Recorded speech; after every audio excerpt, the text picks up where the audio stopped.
that, hey, 2021, fresh start, let's just move on from what we've learned in 2020.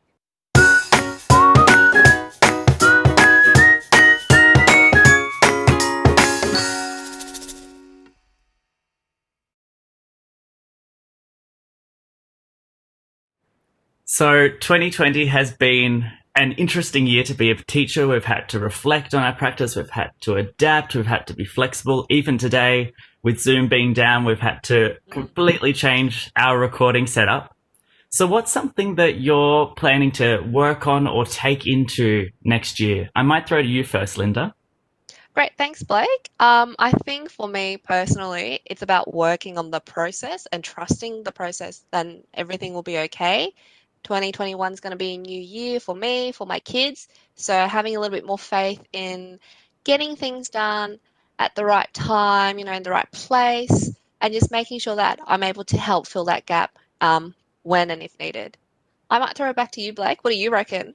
Yeah, for me, at the beginning of the year, I was so focused on the curriculum. It was my first year out, and I wanted to make sure had done everything right. Everything was covered off. And I sort of felt this weight of the curriculum on my shoulders. But then as I progressed, I started to realize that you also need to breathe in your classroom and you need to breathe with your students. And I know it sounds a little bit weird, but as a music teacher, breathing is really important for when we do singing.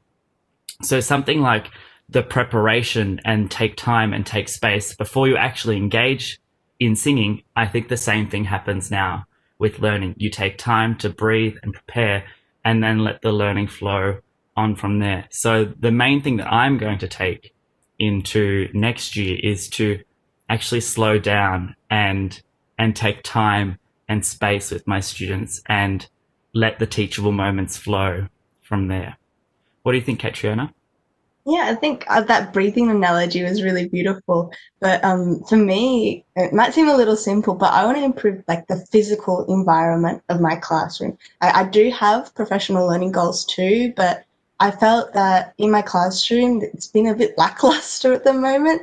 Maybe because I haven't been able to do much with it this year, but I have been gathering resources that I can put up and around my students to access, but I haven't had that time to display or set them up. So I want to create a space where my students walk in and they're like, yeah, this is a place I want to learn and I want to have fun learning as well.